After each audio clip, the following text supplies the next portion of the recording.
There's something in my chest that I can't hide.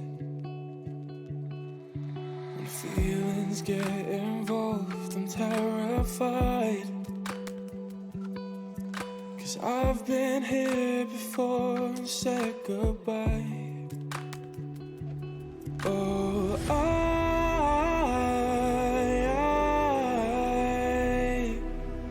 are you the one when I try to look, I wish I'd find?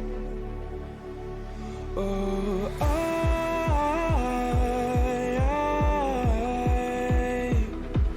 how can I love when I've been hurt 100 times? For you I give it one more try.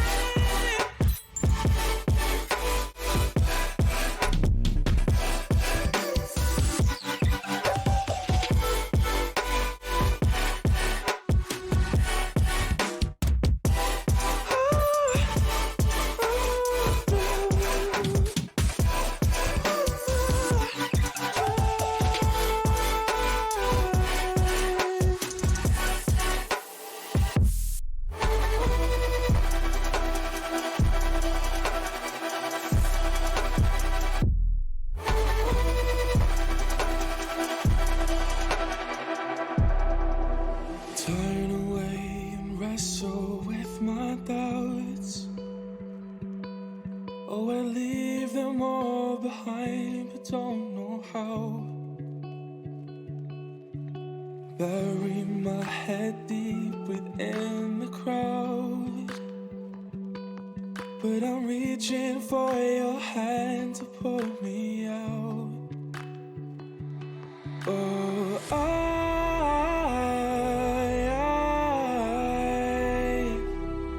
are you the one when I try to look, I wish I'd find? Oh,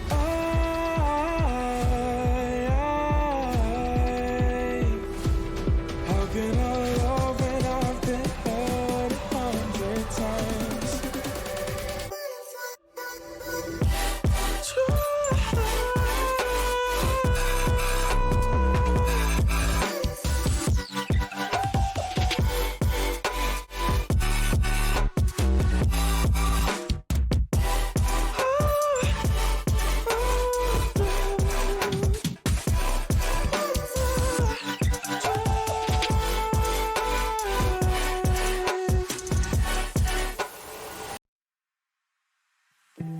You can see straight through my... Okay, good evening, everyone. Sorry, I'm doing a little bit of a maintenance thing here real quick. So while I'm doing that, I'll tell you about something that's happening. Not with me, well, kind of. I suppose it does affect the channel slightly for a little while. Right at the moment, I'm using a free online captioning software, just browser-based software. And they put out an announcement that they are sunsetting it as of October 31st this year. So, and it's supposed to go to open source at that point. So I don't know. I'll look into that, but it looks like I'll be looking for a new captioning. So if I don't find one between now and then we may go without captioning for a little while. So not a huge deal, just thought I'd put it out there because I found out about it today. So anyway, yeah, let's jump into it. We are going to finish the book tonight. We've got the second half of the 15th chapter plus the epilogue. So about 25-ish pages. So it'll be about what it was last session. So put on the spectacles here and jump on into it.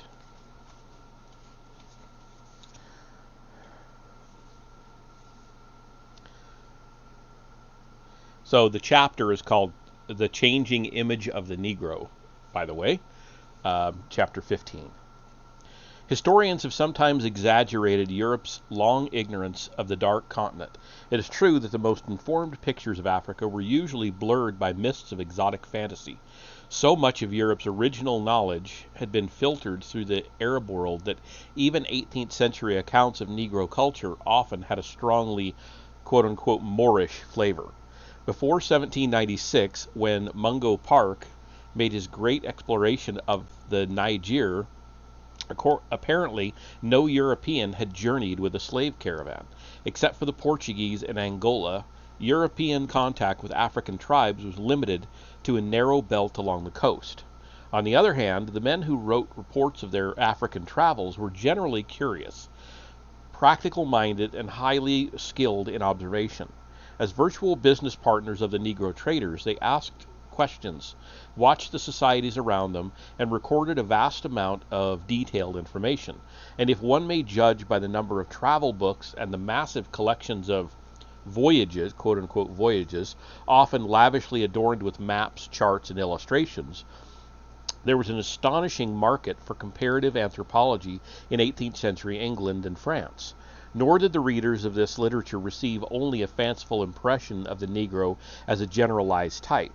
Anyone with a casual exposure to the subject would know that differences in character and custom distinguished even neighboring groups like the Coromantes of the Gold Coast and the Papas of the Ouida.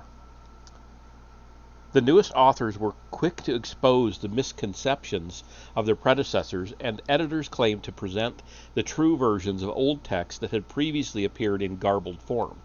Abolitionists like William Smith subjected dozens of accounts to the most conscientious analysis and found a high degree of consistency in descriptions of African customs.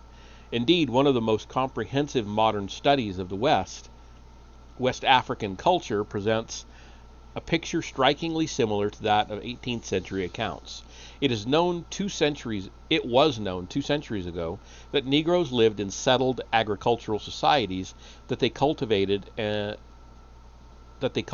variety of crops, raised large herds of cattle, and planted groves of shade trees. It is known that they were highly skilled in the use of iron and copper, in the making of jewelry and pottery, and in the weaving of fine cotton textiles. As early as 1690, John Ogilvy commented on their handsome clothing, and various writers admired what they termed a blue glazed linen. It was known that Africans lived in neat and spacious villages, which allowed privacy to the individual while preserving an intricate system of class and family distinctions. It was known that Negro children were particularly close to their mothers and were seldom punished or made to work, which was a fact that shocked Europeans. Numerous books told of the Negroes' polite manners, their well-established patterns of trade, their knowledge of the planets and constellations. Michael Addison thought they would make excellent astronomers, and their skillful but lascivious dances. Few Europeans could appreciate African music, but in Barbados, Richard Ligon became fascinated by the drum rhythms of the newly arrived slaves. Though their music had no tune, quote, so strangely they vary their time, as 'tis a pleasure to the most curious ears, if they had the variety of tune which gives the greater scope in music as they have of time, they would do wonders in that art, end quote. If this seemed to be a forecast of jazz, Ligon was even more impressed when he began instructing a slave named Macau. Macau instantly grasped the significance of sharps and flats and proceeded to invent a kind of xylophone. We can only guess what sounds must have emerged from this 17th century experiment in musicology. But today, when so much of the world has been westernized, and when the Western world has come to value primitive styles in art and music, it is difficult to imagine the cultural gap that separated 18th century Europe and Africa. John Adkins probably spoke for most travelers when he said that Africans seemed like the people who one might expect to find on another planet. Observers searched for categories with which to explain the astounding fact that creatures could be so obviously human and yet so different. Addison, in a passage later borrowed by John Wesley and other anti-slavery writers, compared West Africa to the Garden of Eden. and the inhabitants to man's first parents. The garden image extended from the world primeval to Jean Labat's description of Sierra Leone as an idyllic Arcadia, with orchards, grazing flocks, and many rivers watering the fertile soil. But in Western culture, primitivism had always been balanced by anti-primitivism. If somewhere there were noble savages whose simple virtue and happiness had never been infected by civilization's sins, then there must also be nasty savages who delighted in the most bestial acts of cruelty and indecency. The two types of savagery which were projections of civilized man's deepest wishes and fears, screened off the reality of Africa. The Negro was either an idolater who lacked any sense of piety, or he worshipped one creator and grasped the essential truths of natural religion. Even the most perceptive observers were incapable of appreciating the African's highly complex picture of the supernatural world, the significance of his rituals, the richness of his mythology and artistic forms. Nor did they understand the pervading influence of the African's ancestors, the meaning of his extended family and social groupings, or his intricate rules on property holding and inheritance. Ironically, it was his business dealings with the European that provided the most convincing glimpses of the Negro's humanity and high level of sophistication, and this was information which anti-slavery writers declined to use. Anthony Benezet, for example, does not tell us about the beautiful and witty Negro courtesan who spoke fluent English, French, and Portuguese, who lived in a well-furnished house equipped with many slaves, and who served Sieur Brou a magnificent dinner on fine table linen, and even gave him English punch. The travel books make it clear that Europeans in West Africa were dominated politically by powerful natives. The king of Dahomey prevented forts from being built along his coast, and for 2 years held an Englishman for ransom. The shrewd Negro merchants who dealt with Europeans on equal terms and kept a tight control over the interior trade were anything but quote-unquote natural slaves. But the power and disciplined organization which evidenced a high level of cultural development also proved that Negroes played a larger part in the slave trade than abolitionists wished to believe. It takes unusual objectivity to see that an alien society is neither more innocent nor more wicked than one's own. And since African culture permitted the open expression of many impulses that had long been sublimated in Europe, it presented something of the shock and challenge of defiant criminality. Negroes did practice human sacrifice, and since large numbers of slaves were sometimes killed at religious ceremonies, there was a shred of truth to the argument that the slave trade saved lives. Cruelty was closely related to the African's ideal of stoic courage. Melville J. Herskovitz has noted the absence of tragic themes in the ancient oral narratives of Dahomey. The Dahomean assumed a mask of insensitivity in the face of trials, thinking that self-pity in any form would only invite further trouble. To the European, however, this cultural trait often appeared as evidence of unfeeling animality, although few animals are notable for their resignation to pain. The impression was reinforced, however, by the Africans' judicial ordeals of torture and their cosmetic devices of bored lips and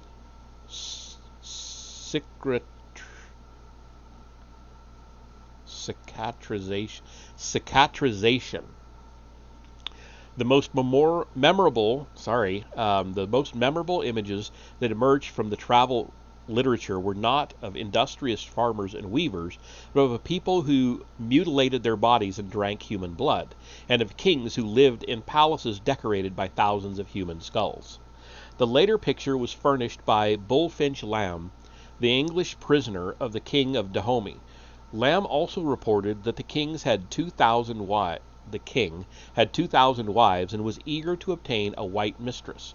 Hoping to win his freedom, Lamb wrote to Governor Tinker and asked whether he knew of some cast-off woman who would be persuaded she would have little to fear from a king with 2,000 wives. This incident, which was repeatedly used to document the Negro's barbarity, brings us to the greatest irony in the conflict between European and African cultures. For if sex obviously provided a medium for very human relationships, it was also the major obstacle to an acceptance of the Negro as an equal being. Long before the discovery of America, Europeans associated the Negro with sexual indulgence. We have already mentioned some of the legends which gave a sexual coloring to the curse of Ham. In 1447, Antonio Malfante learned from the caravan gossip of the Sahara that the people in the south lived in cities, committed all forms of incest, and were as carnal as the beasts. Through the 17th and 18th centuries, the accounts of French, Dutch, and English travelers were virtually unanimous.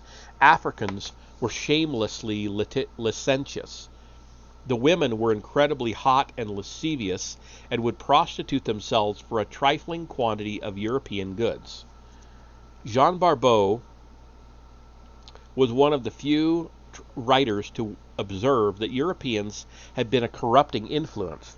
The women of the interior, he had heard, were not so lewd. The arrival of Europeans on the West African coast clearly disrupted the pattern of native laws and mores governing sexual behavior. All reports indicate, for example, that Negroes took adultery to be an extremely serious offense. Unfaithful wives were often sold as slaves, and if married to a king, were tortured and killed.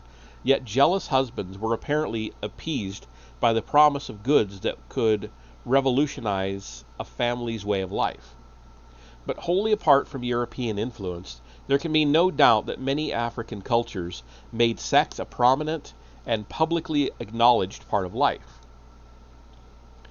The mythology of Sib groups traced their origin to the union of a woman with some animal, a fact which may have nourished European legends of bestiality. The most popular god in several West African cultures was a fun-loving prankster and wanderer who was free to take any woman, and whose erotic impersonations in dances shocked and fascinated Europeans. Negro girls received from older women a well-planned sexual education, which included elaborate exercises and prolonged stimulation of the appropriate organs. Princesses, or women descended from royalty, enjoyed an unrestricted love life and could divorce a husband at will. At least some African societies accorded high status to public prostitutes who were required to satisfy the desires of any man. On the other hand, sexual relations were regulated by a highly structured body of customs. Boys remained shy and innocent of sexual matters until well into puberty, and were then initiated into certain forms of play by the more experienced girls. Despite their dominant role, girls were expected to be virgins until the consummation of marriage, which was presided over by the mothers of the wedded couple. Though families were generally polygynous, it's not polygamous, it's polygynous with an N. Wives possessed various rights and prerogatives and were exempt from most duties for a considerable period after childbirth. So polygynous would be another way of pronouncing that. Multiple wives. Whereas polygamy is just a generic. It's not, this is specifically one, like polyandrous would be multiple husbands, one wife. Polygynous, to pronounce it that way, is multiple wives. Anyway, sorry. After childbirth, precise rules defined the limits of decency. It was forbidden, for example, to make sexual jokes with certain relatives. Such a mixture of freedom and restraint was, of course, incomprehensible to Europeans. It was inconceivable that nakedness should be taken as a sign of virginity in a girl, or that purity could coexist with what seemed the most obscene rites and ceremonies. Travelers faithfully reported that Negroes valued chastity and punished adultery, but this information could not be reconciled with the obvious and shocking fact that Africans enjoyed sex and were unashamed. On occasion, European writers failed to conceal their envy. The Negroes, it was claimed, were free from the crime of rape and from the sneaking hypocrisy of Europeans, but the challenge to conventional standards was too great for such an argument to win widespread acceptance. Hostile writers were able to exploit the most sensational details of African sexual customs and convey the impression that Negroes were governed by an animal lust that could never be sanctified by the tender emotions of love.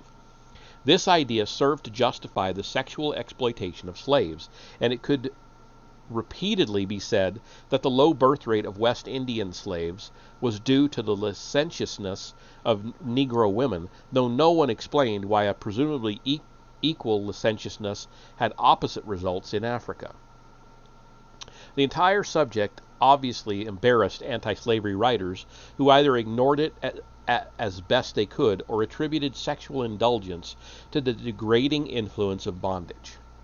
But for all their bizarre contrasts of primitive simplicity and primitive carnality, the travel books made one incalculable contribution to anti-slavery opinion: the attempt to justify the slave trade by portraying Africa as a sinkhole of sin could easily boomerang, for if Africa were utterly bereft of law and virtue, then the European trade could hardly escape the stain of guilt. According to the popular poet Edward Young, trade enhanced the power and nobility of quote-unquote Tartar Grand and quote-unquote Mogul Great.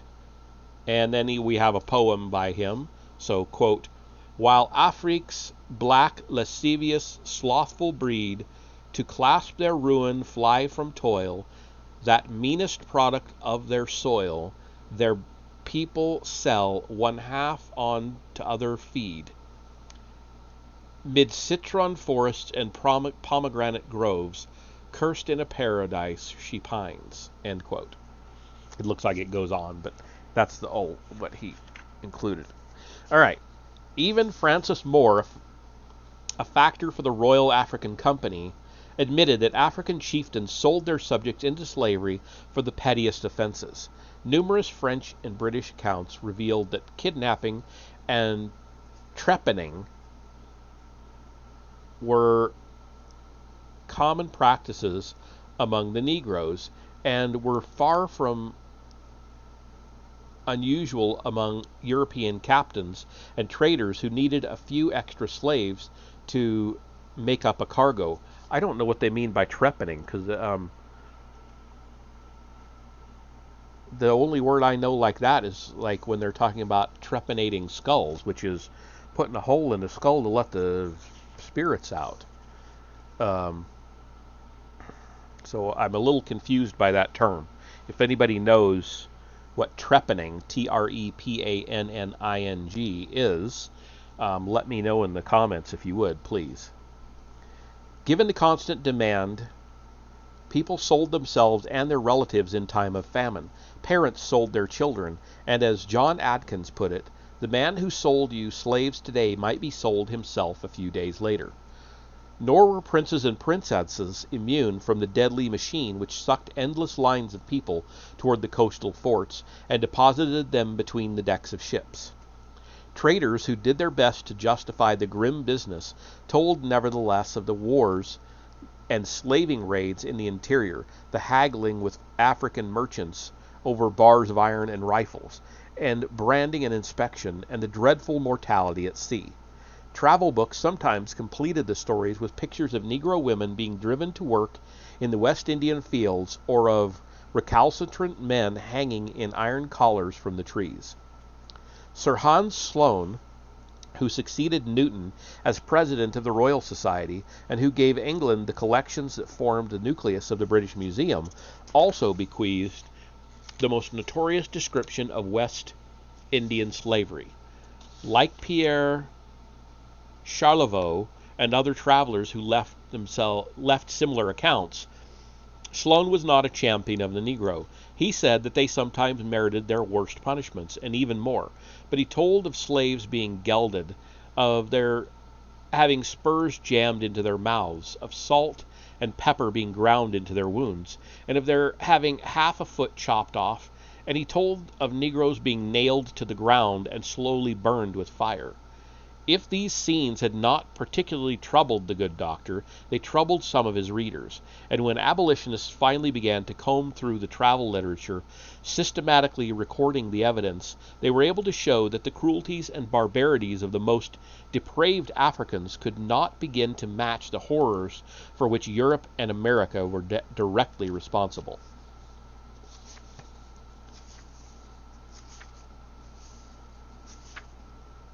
Okay. I just wanted to see about where we are. In Suriname, the governor's council wanted to make an example of Orunoko, who had led a slaves' revolt. But when he was tied to a stake, the white men granted his request for a pipe filled with lighted tobacco. Quote, "And the executioner came, and first cut off his members, and threw them into the fire. After that, with an ill-favored knife, they cut off his ears and his nose, and burned them. He still smoked on, as if nothing had touched him. Then they hacked off one of his arms, and still he bore up and held his pipe. But at the cutting off the other arm, his head sank, and his pipe dropped. Thus died this great man, worthy of a better fate, and a more sublime wit than mine to write his praise.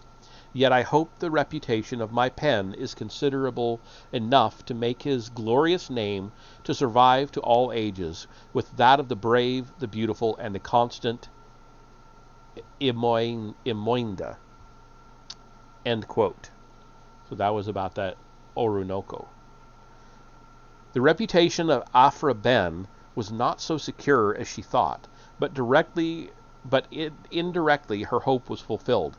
Her novelette Orunoko, or The History of the Royal Slave, was published in 1688, the year of the first definitive anti-slavery protest in America. Through the stage adaptations of Thomas Southern and John Hawksworth, and translations by Antoine de Laplace and the Abbé Leblanc, not de Leblanc, the tale of Orunoko became one of the most internationally popular stories of the 18th century, and served as a prototype for a vast literature depicting noble African slaves. In order to appreciate the significance of this literature, it must be realized that descriptions of cruelty, such as those of Sir Hans Sloane, made little impact so long as the Negro was regarded as merely an object in the colonial system. For example, Daniel Defoe's Colonel Jack realizes that Negroes are human beings, and even shows Virginia planters the profitableness of lenient treatment. But Jack's success at labor management, which enables him to rise from indentured servant to wealthy tobacco planter, is based on efficient discipline. First, he makes the erring Negro expect the worst imaginable punishment. Then he grants a reprieve, accompanied by a lecture designed to leave a quote-unquote lasting impression. And while Jack's technique might have broken even the spirit of an Orunoko,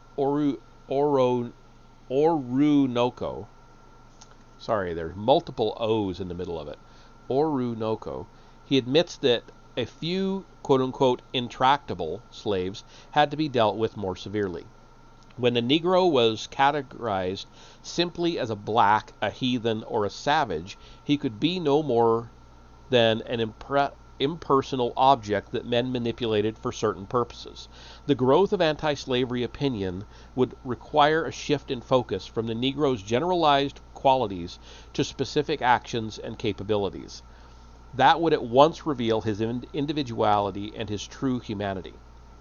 Defenders of slavery could rely on the Christian's traditional horror of paganism and idolatry. How fortunate was the African who was rescued from savagery and given the wholesome discipline of a Christian country. Apologists also affirmed that Negroes would work only under compulsion and were virtually insensitive to pain. These arguments would remain convincing unless Europeans came to think of the African as a man of feeling whose desire for liberty and capacity for moral life could not be extinguished by the most oppressive environment. The great question then was whether the literary imagination could build a bridge of sympathy and understanding across the enormous gulf that divided primitive and civilized cultures.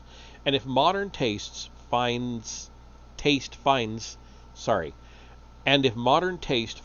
Negroes of 18th century literature ridiculously contrived and their speech loaded with fustian or obsequiousness, this is really beside the point. Europeans could conceptualize the meaning of enslavement only in the familiar terms that increasingly aroused a sensitive response from the middle class. The separation of young lovers, the heartless betrayal of an innocent girl, the unjust punishment of a faithful servant, and no matter how stylized the literary Negro was to become, his great prototype, Orinoco, was more realistic than critics have imagined. Our knowledge of Afra Ben is distressingly vague. Experts disagree on whether she spent her youth in Suriname, but there can be no doubt that she had some knowledge of colonial slavery. In 1666, when still in her 20s, she traveled to Holland as a British secret agent. Her code name was Astria. Though she served her country well as a spy, she was in debtor's prison the following year. Her first play, which exposed the evils of forced marriage, was performed on the London stage in 1670. Mrs. Ben was celebrated for her great beauty, her brilliant conversation, and her love affairs. Known as, quote-unquote, the lewd widow, she wrote some poetry that might have come from the hand of Fanny Hill, but she was also apparently the first Englishwoman to make a living as a professional writer. She was close to Dryden and to a galaxy of Restoration wits, poets, and dramatists. She translated La Rochefoucauld and Fontenelle, and Charles II admired some of her plays. Mrs. Bain presented Orinoco as a true story, part of which she had witnessed herself in Suriname. From the outset, she made no effort to hide her unconventional primitivism. The South American Indians lived in innocent nakedness, instructed by nature alone. Quote, religion would here but destroy that tranquility they possessed by ignorance, and laws would but teach them to show offenses, of which now they have no notion, end quote. But in sheer beauty and natural dignity, the Indians were hardly in a class with Orinoco and Imoinda, whom Mrs. Ben claimed to have known. The African prince had a Roman nose, the body of a Greek god, and a face of, quote, perfect ebony or polished jet, end quote. Afra had seen 100 white men sigh after his, quote, fair queen of night, end quote. And while Orinoco had been educated by a French tutor as well as by English traders, it was his capacity for, quote, the highest passions of love and gallantry, end quote, that reflected his true greatness of soul. In one of her plays, Mrs. Ben proclaimed that love is a, quote, divine passion of the soul to which we may justly attribute all the real satisfactions of life, end quote. Orinoco came from the quote-unquote Coromantian country, where love was uncorrupted by vice or hypocrisy, and where, despite the practice of polygamy, the only known crime against a woman was abandonment. As a young prince, he led armies into battle and sold his captives to European traders, for which Mrs. Ben has no word of reproach.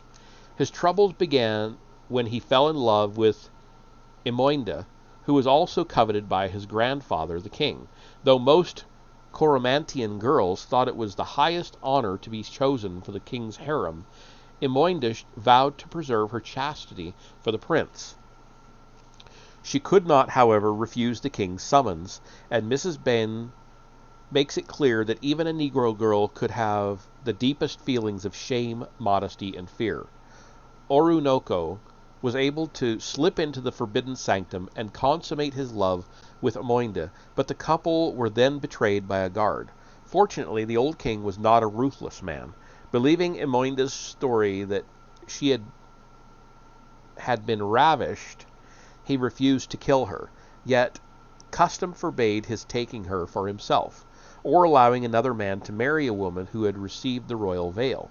He had no choice but to sell her into slavery, and because the king's conscience was troubled, he pardoned Orunoko after telling him that his lover had been killed. Some time later, an English captain captured Orunoko by sheer treachery. Shipped as a slave to Suriname, he was purchased by a man who appreciated his heroic qualities, and who granted him unusual liberties. Of course, the kindly master also owned Amoinda, whom he had tried unsuccessfully to seduce. Deeply touched by the couple's remarkable story, the master allowed them to live together, but refused to accept Orunoko's offer for ransom. Orunoko, who was now known as Caesar, began brooding over books of Roman history, which nourished his contempt for Christianity. As Amoinda was soon expecting a child, his impatience for freedom grew ever stronger. He began to see that his fellow slaves were treated like senseless brutes, that, quote, they suffered not like men who might find a glory and fortitude in oppression, but like dogs that loved the whip and bell, and fawned the more they were beaten, end quote. From the very beginning, the field slaves had looked upon Caesar as a divine leader, and now, fired by long-festering desires for vengeance, he rose up to deliver what must have been the first call for a slave revolt in modern literature. He reminded them of their incredible sufferings, and then asked, quote, "And why, my dear friends and fellow sufferers, should we be slaves to an unknown people? Have they vanquished us nobly in fight? No, but we are bought and sold like apes or monkeys, to be the sport of women, fools and cowards, and support of rogues and renegades. An interesting spelling. That had abandoned their own countries like rapine, murderers, theft, and villainies." End quote. Sorry, that was a little bit rough at the end there. Caesar's plan was for the slaves to fight their way, if necessary, to the coast, where they would either found a colony or capture a ship. The party was pursued, however, and the mass of slaves surrendered after their women intervened in the fight.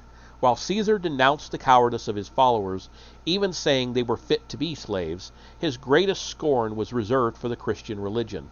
Quote, "They wanted only to be whipped into the knowledge of the Christian gods, to be the vilest of all creeping things, to learn to worship such deities as had no power to make them just, brave, or honest."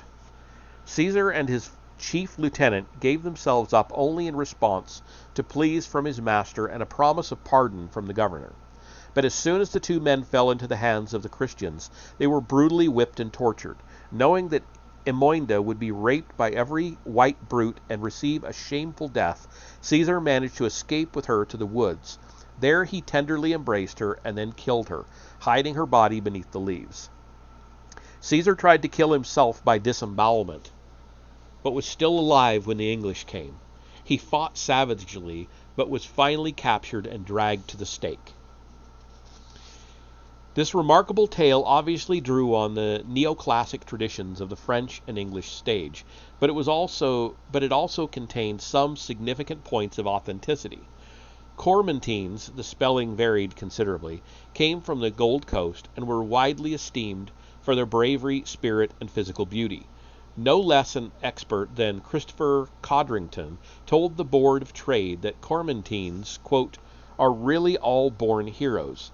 There never was a rascal or coward of that nation. Not a man of them will stand to be cut to pieces without a sigh or groan. grateful and obedient to a kind master, but implacably revengeful when ill-treated.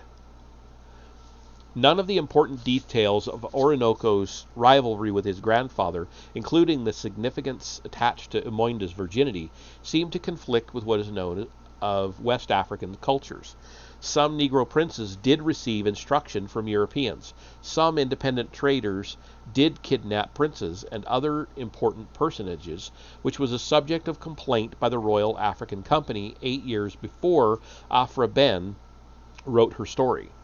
Indeed, in 1749, 2 such princes created a tremendous sensation when, after being betrayed by an English captain, sold as slaves in the West Indies, ransomed by the British government, and presented to King George himself, they attended Covent Garden to see Orinoco.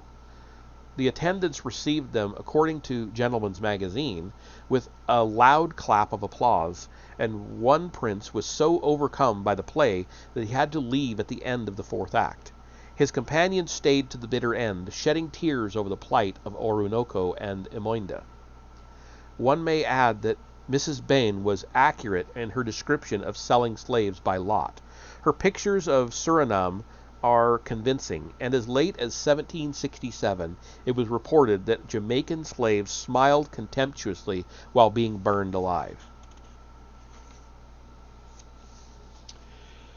But the story's significance went beyond its verisimilitude.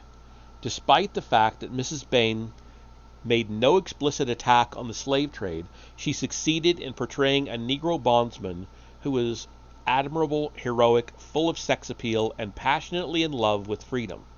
Moreover, he defiantly challenged the entire ideology of Christian obedience and subservience. His own master was a kindly Christian gentleman, and still Orinoco rebelled. If the prince was set off in sharp relief from the mass of cowardly slaves, he spoke to them of their common degradation, and urged them to fight for liberty.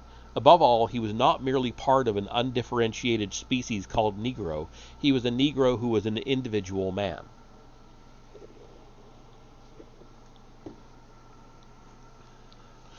This message endured even in Thomas Southern's watered-down play, which was enacted at Drury Lane in 1696,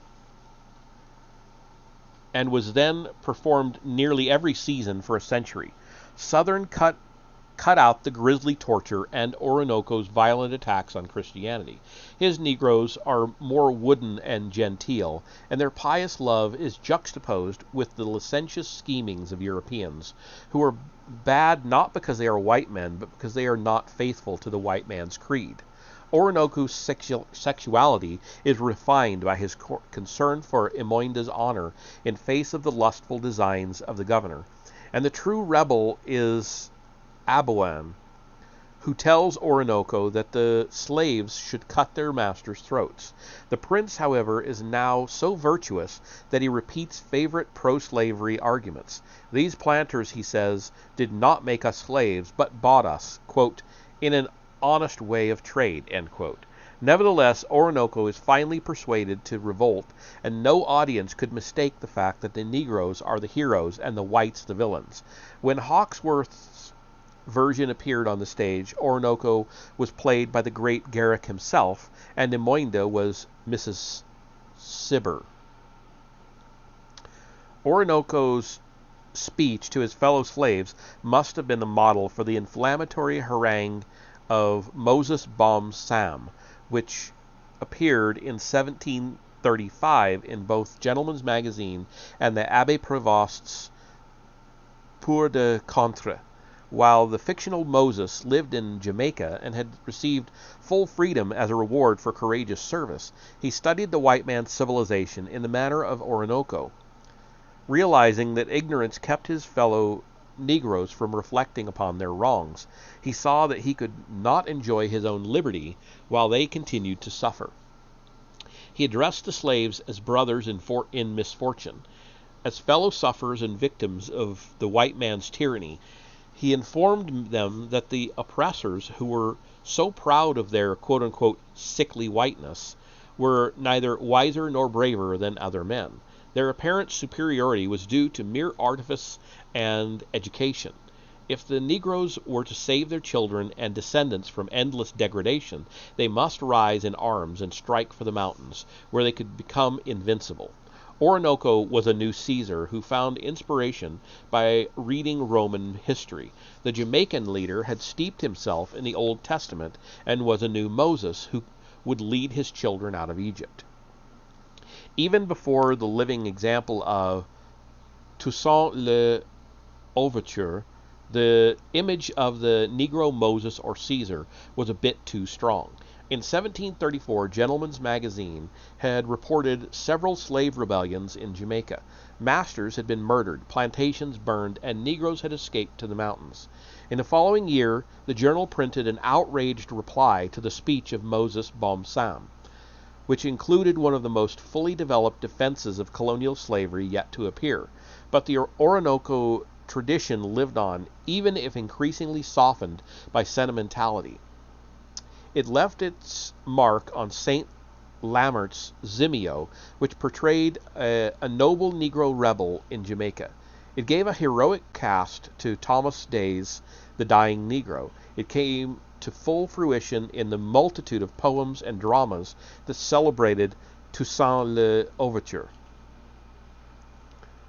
In Chapter 1, we discussed the legend of Incal and Yarico, which began as a tale of European avarice and Indian innocence, and then served to incorporate the Negro slave within the literary cult of primitivism.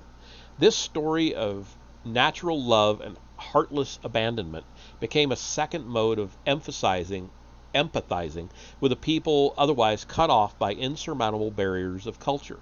Originally, as we have seen, Africa was excluded from the primitivism that endowed Indians with pristine natural virtues. Defoe, for example, took pains to show that his Friday was not a Negro, but the increasing interchangeability of Indians and Negroes was perhaps less a sign of racial ignorance than of a gradual extension of the primitivistic ideal. After the mid-18th century, Africa became less of a symbol of monstrous barbarism and more like the earthly paradises which moved always from the more familiar regions to the more remote. In 1775, the year after London's craze over Omai of the South Seas, Gentleman's Magazine could find primitive virtues in even the Hottentots. Quote, "But what signifies the mind's being vacant if the heart be full, and the sweet emotions of nature agitate it." End quote. It was the agitations of the heart that defined the final literary image of the Negro, which reached its apotheosis in Harriet Beecher Stowe's Uncle Tom. Wiley Cypher has commented on the great inconsistency between the noble savage and the suffering slave who arouses only sympathy and tears. Yet both figures played essential roles in conditioning anti-slavery opinion. If the Negro was a terrifying avenger, returning blow for blow, demanding as many drops of blood as he had shed through centuries of oppression, he struck a response in one part of the white man's nature. This would be how the European should want to act if he were a slave. But if the Negro patiently accepted flagellation and torture, if he cut his own throat like Reynal's Quasi, rather than resist his master's unjust punishment, if he hung in a cage like the slave described by Crèvecoeur, appealing pathetically for water, his eyes pecked out by birds, he struck an equally important response of pity and fascination. This was, after all, the way Christians were supposed to behave. In both postures, the Negro was unmistakably a sensitive man and not a brute. In both postures, he challenged the traditional ideal of a Christian servitude as a relationship of reciprocal love and obligation. And if there was a note of artificial sentimentality to the pining, agonizing slaves who became stock characters in the literature of the late 18th century, they gave a directness and emotional intensity to rational arguments that had long been ignored. Beginning in 1768, British playgoers confronted Mungo in Isaac Bickerstaff's The Padlock, who asked, quote, Comes freedom then from color, blush with shame, and yet strong nature's crimson mark your blame. End quote. Even Germans became familiar with the slave lament. Quote, Far from my fatherland must I here languish and waste away, without comfort, in toil and shame. O the white men, wise and handsome, and I haven't harmed the merciless whites. O Lord in heaven, help this poor black soul. End quote. By the 1770s and 1780s, the plight of the Negro had become a major theme in French poetry. In England, the subject would attract a host of forgotten scribblers, along with Blake, Cowper, Burns, Coleridge, Southey, and Wordsworth. One may easily take a critical view of these literary fashions. Englishmen and even West Indians wrote of sable Venuses, dusky swains, tear-bedewed daughters of injured Afrique, and yet defended the slave trade as a vital part of the empire. In 1844, a critic pointed out to the British and foreign anti-slavery society that some of the sympathy for Negroes was like, quote, that sensibility which sheds floods over the feigned distresses of the stage and looks unmoved upon the miseries of the world, end quote. But it is sometimes necessary to act out moral problems upon the stage before grappling with the worst miseries of the world. For a variety of reasons, the Negro had been cut off from the more normal mechanisms of sympathy and identification. He was burdened by the weight of ancient fears associated with his color. He suffered from these consequences of an immense cultural barrier which was heightened by the Europeans' sensitivity to unrepressed sexuality. He carried the stigma of all the vices which slavery had thrust upon him, and the very spirit of secular science which brought emancipation to the European mind tended to relegate him to a position of natural inferiority. There is no precise way of knowing how much the changing literary image of the Negro counteracted these obstacles. We do know, however, that by the 1770s, anti-slavery writers as diverse as Raynal and Wesley were able to exploit a whole range of the themes and conventions which portrayed the Negro slave as a man of natural virtue and sensitivity who was at once oppressed by the worst vices of civilization and yet capable of receiving its greatest benefits. And that is the end of the 15th chapter. So, there is an epilogue, and it is titled John Woolman's Prophecy. And it's about 12 pages, a little bit over. Or 10 pages, sorry, a little bit over. So, let's jump right on into that. I think before I do, I'm going to have a sip of wine.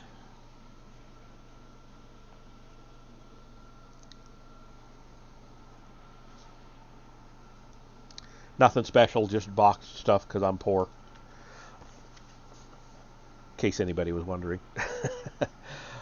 John Woolman's Prophecy. In 1746, a young West Jersey tailor named John Woolman felt a concern in his mind to visit fellow Quakers in Virginia and North Carolina.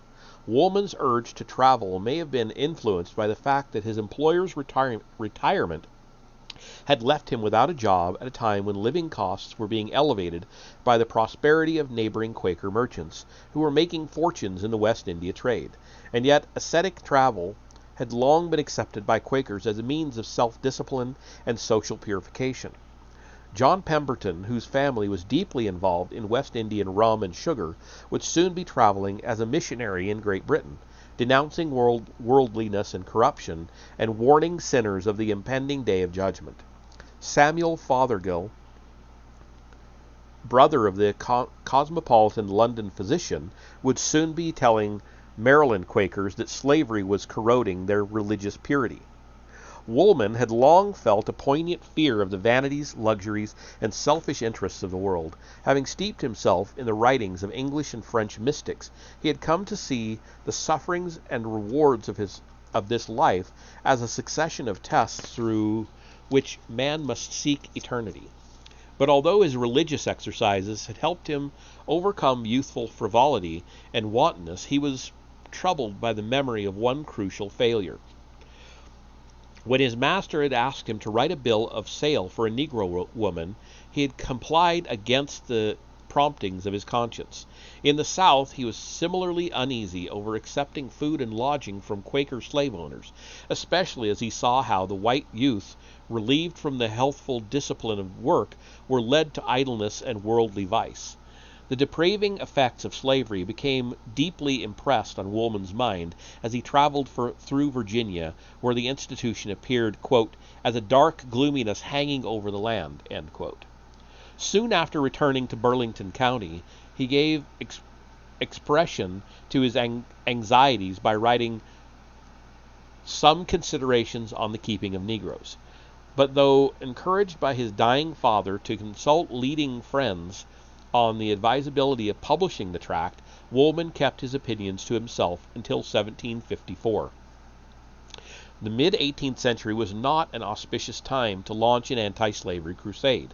When Woolman made his first southern trip, officials in Georgia had virtually abandoned efforts to impede the importation of slaves, and in 4 years an act of Parliament would officially end the single experiment to exclude Negroes from an American colony.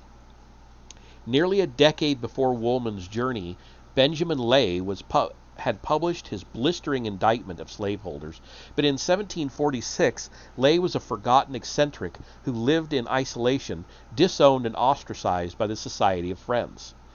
The most admired and envied of Woolman's Quaker acquaintances, the Pembertons, the Logans, the Smiths, owned slaves. The most advanced position that could win acceptance from the Quaker elite was probably epitomized by a printed epistle of 1741 from John Bell, an English friend. The essence of Bell's message was the necessity of spreading the gospel light after a long night of apostasy. True Christians thus, quote, be as lights to those who yet remain in darkness, end quote. They would treat their slaves with compassion and convert servitude into an agency of conversion. But Bell's interpretation of the Golden Rule assumed that slavery was not incompatible with Christian duty. His exhortation was no more than the conventional attempt to apply the dualisms of St. Paul to an exploitive and speculative economic institution. And yet, the 8 years that intervened between Woolman's southern trip and the publication of his first anti-slavery tract represented a turning point in the history of Western culture. To both religious and secular writers, that the period brought an almost explosive consciousness of man's freedom to shape the world in accordance with his own will and reason. And as the dogmas and restraints of the past lost their compelling force, there was a heightened concern for discovering laws and principles that would enable human society to be something more than an endless contest of greed and power.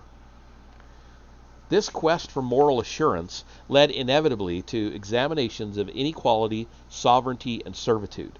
2 years after Woolman's trip, Montesquieu's L'Esprit les Lois, published, I know I butchered that, demolished the traditional justifications for slavery and placed the subject on the agenda of the French Enlightenment.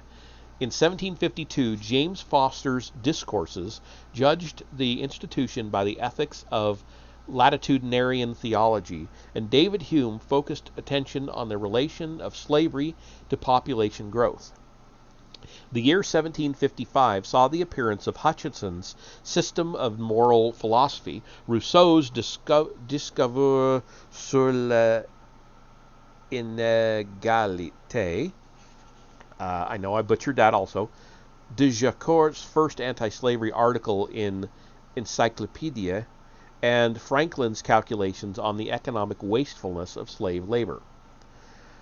One may also note that the publication of Woolman's Considerations coincided with the outbreak of hostilities on the Pennsylvania frontier, and hence with the beginning of a war which soon involved English, Spanish, and French colonies from Grenada to Goree, and from Cuba to Bengal, and the loss by France of most of her colonial empire and the acquisition of Canada by Britain quite naturally stimulated a searching reassessment of all aspects of imperial economics and administration, and the post-war inquiries of economists and statesmen came at a time when the British sugar islands were suffering from the effects of exhausted soil and antiquated methods of production, and were increasingly dependent on an artificially protected market.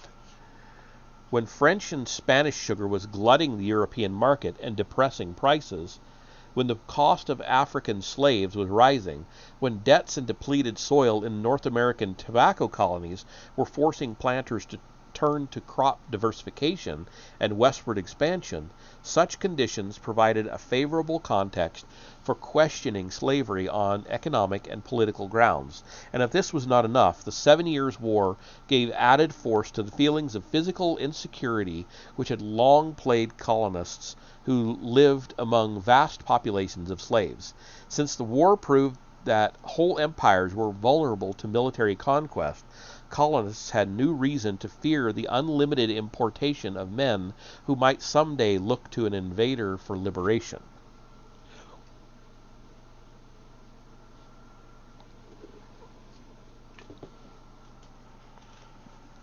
Given this convergence of cultural, intellectual, economic, and strategic developments, it is not surprising that the climate of opinion on slavery should have changed by 1769, when John Woolman felt obliged to make a missionary trip to the West Indies.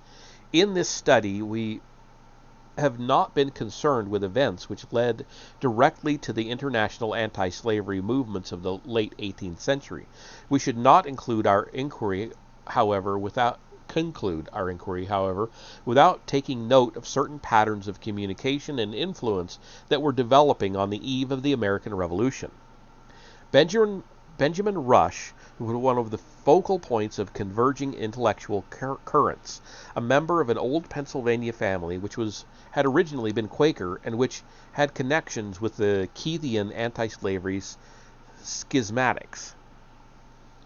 Rush was educated and deeply influenced by the quote unquote new light Presbyterian Samuel Finley, a friend of the revivalists George Whitefield and Samuel Davies. He was also close to Benjamin Franklin, and as a student at Edinburgh to David Hume and William Robertson. With Arthur Lee, he visited John Wilkes in prison. In Paris, thanks to Franklin's introductions, he became acquainted with the physiocrats, the elder Mirabeau and Diderot. The latter entrusted him with correspondence to deliver to Hume. As we have seen, it was in 1769 that Rush's letter to Barbeau de Bourg prompted Dupont de Nemours to link the Quakers' manumission of their slaves with the hope of universal emancipation, the rise of an American empire, and the economic reformation of Europe. In 1773, Rush was encouraged by his friend Anthony Benezet to initiate a long and fruitful correspondence with Granville Sharp and to write an anti-slavery pamphlet which drew on the recently published theories of John Millar. Let's see where we're at. Yeah, 93. Okay. In 1769, the weekly magazine, or Edinburgh Amusement, printed one of the strongest indictments of slavery yet to appear in a British journal.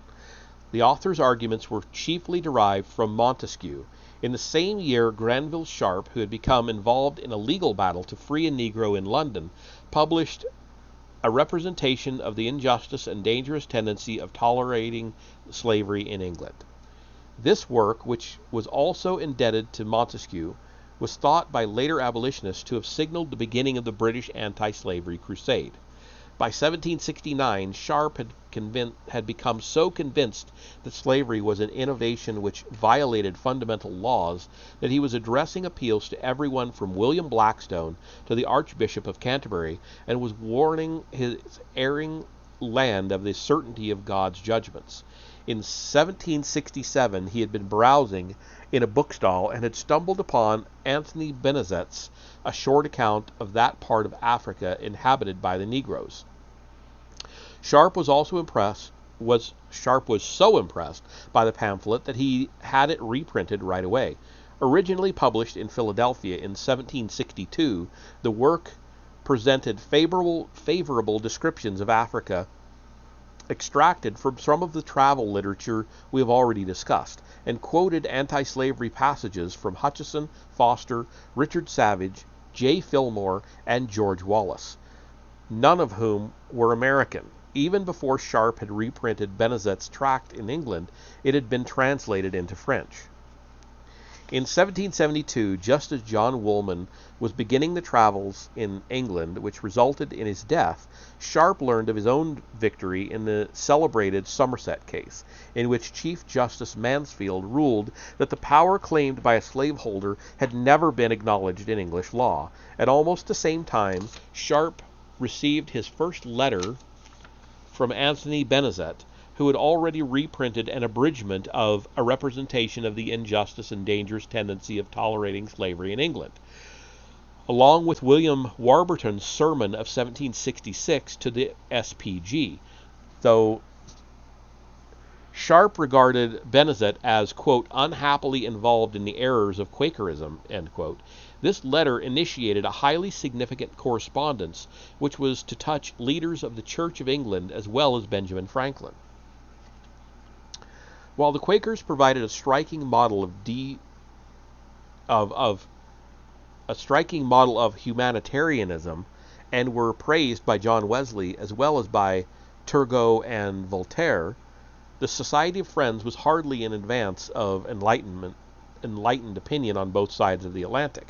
In 1767, when one of Benezet's pamphlets was being reprinted and distributed by the London Meeting for Sufferings, the author himself was sending out copies of an anti-slavery address which had just appeared in the Virginia Gazette. Only a few years later, there was a flurry of anti-slavery agitation in New England, where Arminians, revivalists, Quakers, and revolutionaries seemed to have found a common cause. It was in 1771 that the Massachusetts legislature passed a bill to outlaw the importation of slaves, and that Dupont de Nemours, after trying to synthesize an anti-slavery philosophy of utility and sensibility, vowed to employ all his powers to break the Negro's chains. 2 years later, Thomas Day of Birmingham, an intimate of Erasmus Darwin, Matthew Bolton, Josiah Wedgwood, and Joseph Priestley, wrote his immensely popular The Dying Negro, a poem which cited Montesquieu, Hutcheson, and Adam Smith, and the second edition of which was dedicated to Rousseau. Illustrations could easily be multiplied, but the central point should now be clear. By the early 1770s, a large number of moralists, poets, intellectuals, and reformers had come to regard American slavery as an unmitigated evil. In Britain, France, and the North American colonies, there were forces in motion that would lead to organized movements to abolish the African trade and the entire institutional framework which permitted human beings to be treated as things. Although slavery was nearly as old as human history, this was something new to the world. By now we should have some understanding of the cultural and intellectual changes which made possible so dramatic a shift in perception. We might schematize what we have learned as a great equation. On one side were the classical and Christian theories of servitude, which tended to rationalize the brute fact that forced labor had been an integral part of the American experience. On the other side were increasing strains in the traditional system of values, the emergence of new modes of thought and feeling, and a growing faith in the possibility of moral progress, which was to some extent associated with the symbolic meaning of the New World. But in the last analysis, such trends and contexts and backgrounds are more abstractions. No matter how ripe the time, there would be no coalescing of anti-slavery opinion until specific decisions and commitments were taken by individual men. This is not to say that a John Woolman or Anthony Benezet single-handedly awakened the world. One can easily exaggerate the importance of the fact that Granville Sharp, John Wesley, and Thomas Clarkson were all inspired by Benezet's words. The ideas, as we have seen, were in the air. Yet, when all allowances are made for cultural trends and climates of opinion, one must ultimately come down to the men who precipitated change. If the Western world became more receptive to anti-slavery thought between the time when Woolman left to North Carolina in 1746 and when he arrived in England in 1772, the self-effacing Quaker was a major instrument of the transformation. At first sight, it is difficult to understand why Woolman should have been so revered by later anti-slavery historians. He was not a fearless castigator of sin like Benjamin Lay. He was not a compiler and publicist like Anthony Benezet. He was not an anti-slavery theorist like George Keith, Francis Hutcheson, and Montesquieu. His enduring contribution to anti-slavery literature was not an inflammatory tract or an eloquent manifesto, but rather the journal of his own life. For the secret of Woolman's influence was his sense of personal involvement, his ability to see Negro slavery as something more than an abstract institution, his conviction that he shared the profound guilt of all America. His journal has too often been read as the expression of a man at peace with himself and the world, of a man who has found perfect serenity of soul. It is actually the inner record of a soul tormented by a ceaseless conflict between yearnings for peace and purity. John Woolman was acutely sensitive to the opinions of others and valued consensus and accord. He was familiar with all the self-righteous disguises of his own ego, and yet few men have been so aware of the subtle ways in which society accommodates the individual conscience to self-interest. So far as slavery was concerned, he was too devout to be contemptuous of biblical sanctions or of the traditional ideal of the paternalistic master and humble servant. He knew pious men whose consciences were apparently not troubled by the ownership of Negroes, but as a shopkeeper and scrivener, Woolman had to make decisions which either supported or questioned the righteousness of slaveholding. In 1753, he began refusing to write wills that bequeathed slave property. The following year, in executing the will of a deceased Quaker, he sold a small Negro boy for a term of service that would end at the age of 30, and applied the money to the estate. The transaction haunted Woolman's conscience, and in later years he sought to make restitution for the sin. His sense of guilt was augmented by the fact that he had long sold West Indian sugar and molasses. These were the pressures behind Woolman's plan of 1769 to make a pilgrimage to the Caribbean. He would apply the profits he had made from slave-grown produce to a holy cause. He was troubled, however, by the thought of traveling on a ship engaged in a deadly trade which nourished the slave system. Recalling how David could not bring himself to drink water for which his men had risked their lives merely to satisfy his delicacy of taste, Woolman had for some years declined to eat sugar. He was willing to face the charge of eccentricity by wearing clothes and even a hat untainted by dyes, but how could one go to minister to the unrighteous without partaking of their unrighteousness? On his second journey through the South in 1757, Woolman had left money for the slaves who had served him in each house where he stayed, so that he might be free from all association with unrequited labor. He felt he should pay more than the usual passage money to the West Indies, on the assumption that the low fare was the result of an unnatural trade. He thought of hiring a ship to sail in ballast. He acknowledged, however, that if trade with the West Indies were to be suddenly stopped, quote, many there would suffer from want of bread, end quote. In the end, the burden of decision proved too great, and after vacillating in his plans, Woolman became seriously ill. He was thus spared the sight of field gangs on a West Indian plantation. In 1769, Woolman was showing signs of mental strain and personal oddity which were only partly related to his continuing testimonial against slavery. By that time, he no longer stood virtually alone, as he had in mid-century. In 1761, London Yearly Meeting had ruled that dealing in slaves merited disownment. For 11 years, Philadelphia Yearly Meeting had been excluding friends who bought or sold slaves from participation in the business affairs of the society.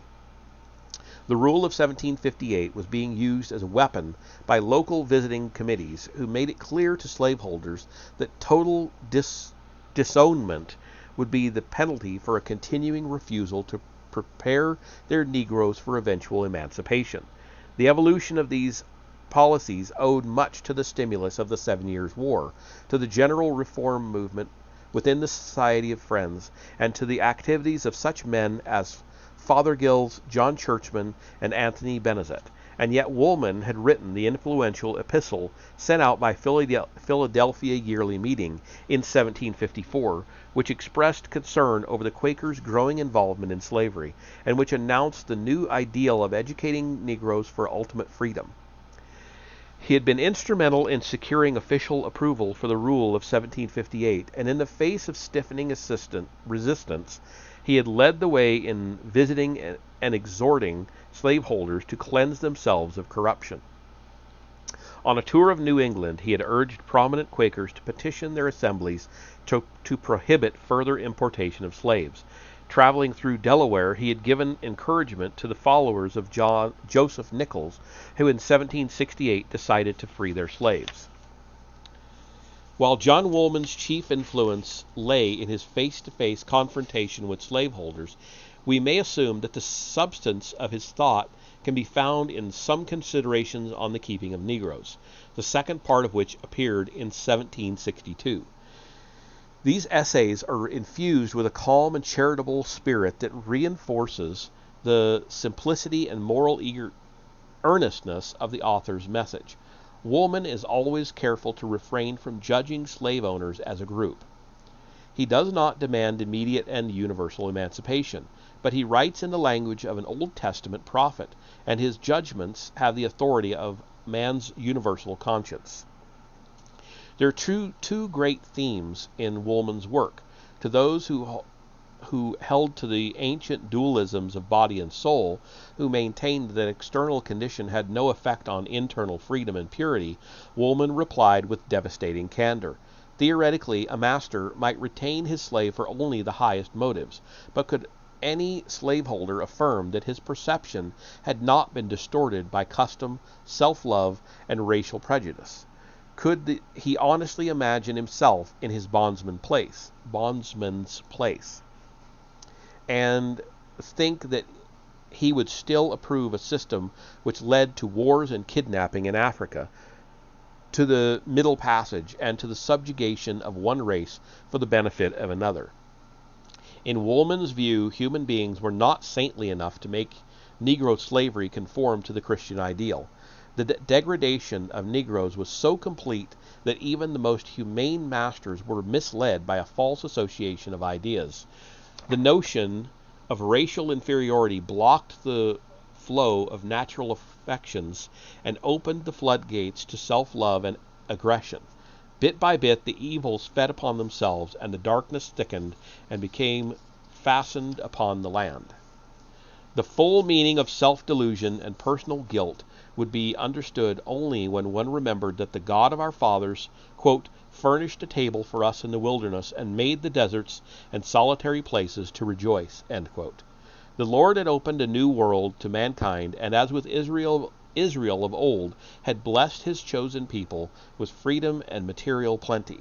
And instead of being humbled by such success and being content with the satisfaction of simple wants, the people had succumbed to greed.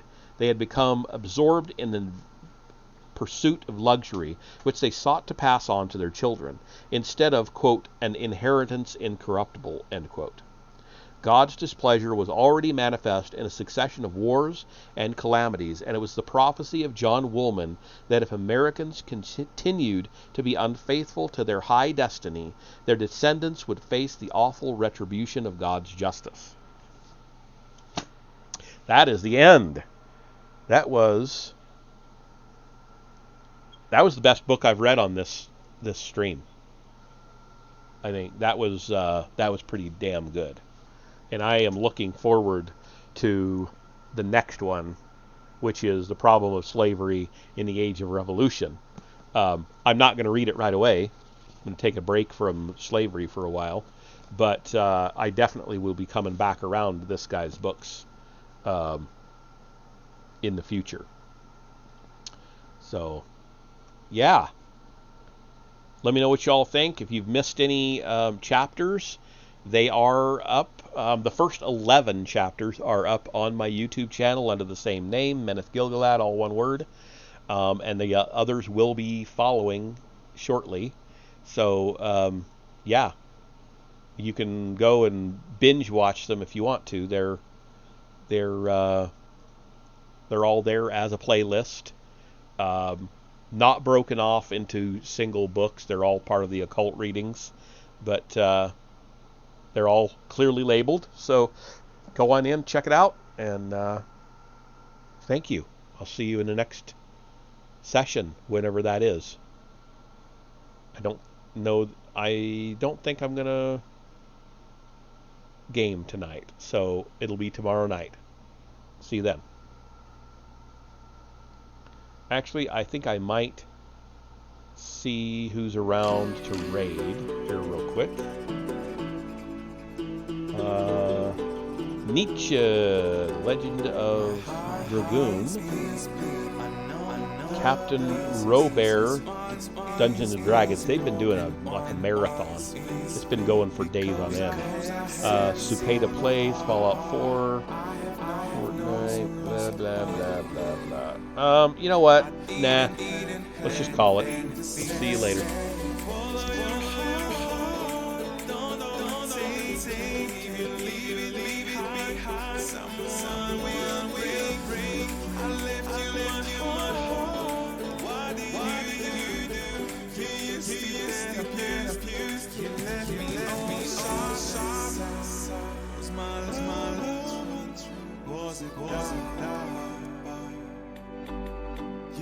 You have no answers. Don't know without you. How will I survive?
You have no answers.